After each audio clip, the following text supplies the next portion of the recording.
Hello everyone. आज हम पढ़ेंगे function of administrative law.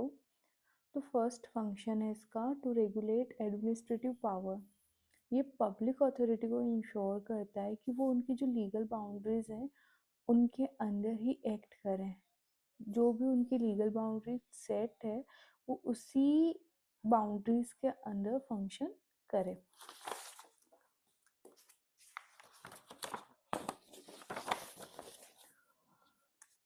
Second इसका फंक्शन है टू प्रोवाइड रेमेडीज।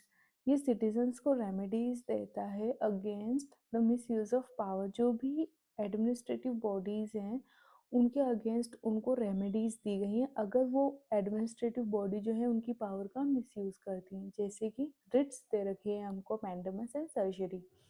तो इनके थ्रू ये अपने पास रेमेडी है अगर अथॉरिटी बियॉन्ड द बाउंड्रीज या फिर वो यूज ही नहीं कर रही हैं उनकी पावर्स को, तो हम क्या कर सकते हैं, उनको यूज कर सकते हैं रेमेडीज को।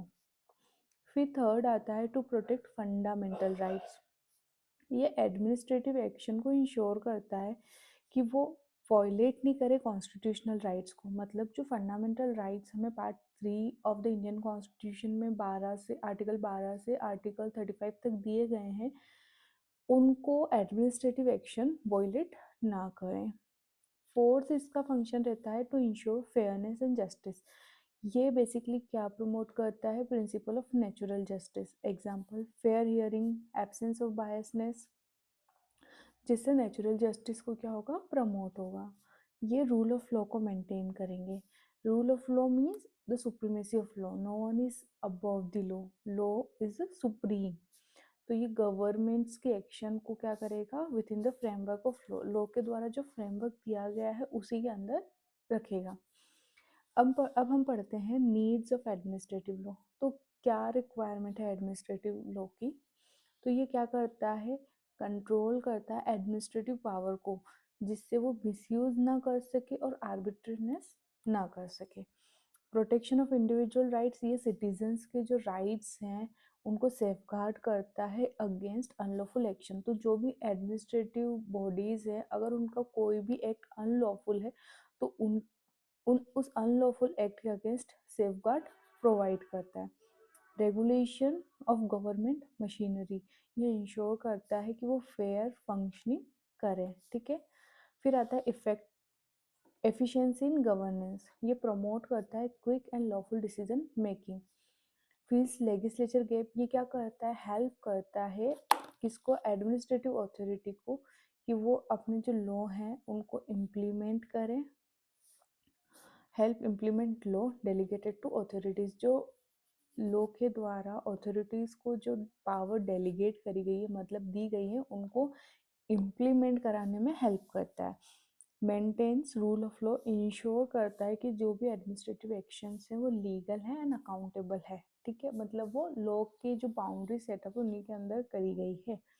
ठीक है। फिर अपना आता है एडमिनिस्ट्रेटिव की जो एडमिनिस्ट्रेटिव लॉ की जो ग्रोथ है वो इंडिया में।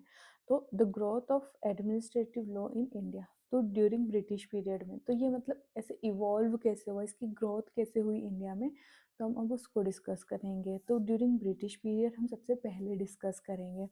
ये बोलता है administrative law in India has its roots in British rule. तो हमें पता है कि ब्रिटिश पीरियड्स के टाइम पे ही एडमिनिस्ट्रेटिव लॉ इंडिया में ओरिजिनेट हुआ था। ड्यूरिंग द कॉलोनियल पीरियड के टाइम पे administrative authority were given wide power but there were few checks and balances. तो कॉलोनियल पीरियड के टाइम पे एडमिनिस्ट्रेटिव जो अथॉरिटीज़ थी उनको बहुत सारी पावर्स दी गई थी, बट उनके ऊपर कुछ चेक एंड बैलेंसेस भी अप्लाई थे। जैसे ही इंडिया इंडिपेंडेंट हुई, इंडिया ने अडॉप्ट करा constitutional democracy with the aim to establish a welfare state. तो जैसे ही इंडिया इंडिपेंडेंट हुई, इंडिया ने क्या अडॉप्ट करा, कॉन्स्टिट्यूशनल डेमोक्रेसी, जिसका एम क्या है कि वो एक वेलफेयर स्टेट सबको प्रोवाइड कर सके। लीडिंग, जिससे क्या हुआ, इंक्रीज हुआ किसमें, एडमिनिस्ट्रेटिव फंक्शंस में। After independence the constitution of India provides for a welfare state under the DPSP। तो कॉन्स्टिट्यूशन ऑफ इंडिया जो है वो एक वेलफेयर स्टेट के बारे में बात करता है, जो कि कहाँ दिया गया है, DPSP के अंदर दिया गया है, जो कि पार्ट 4 में है of Indian constitution. The increase in government function, पहले क्या था, गवर्नमेंट का लॉ एंड ऑर्डर मेंटेन करना फंक्शन था, but economical planning, social,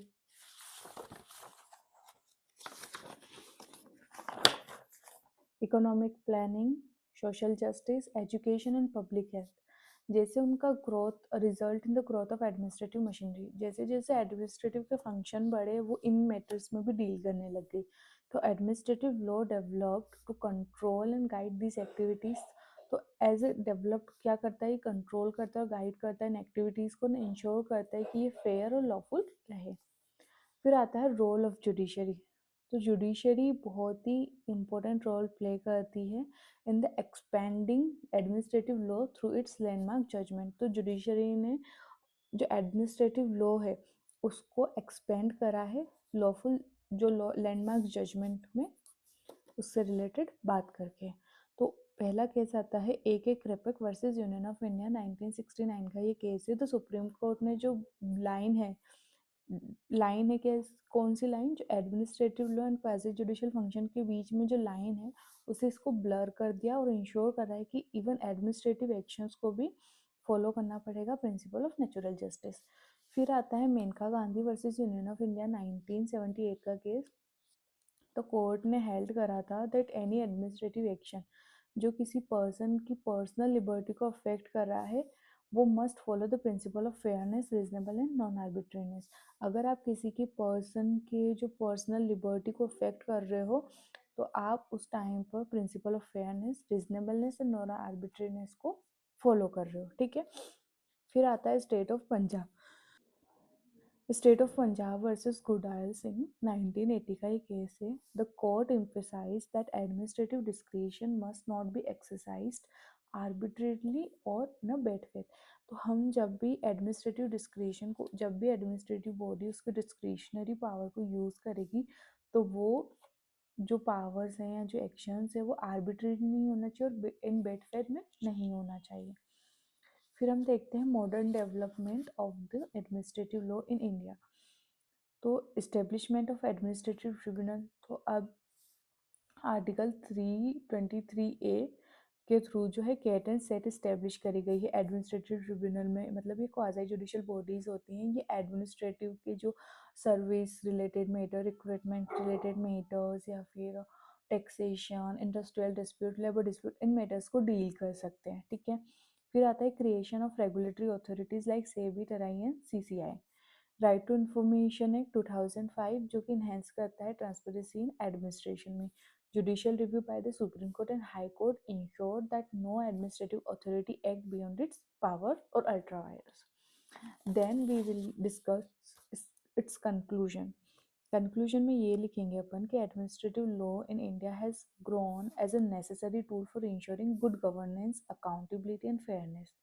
It acts as a bridge between the government's power and the people's right.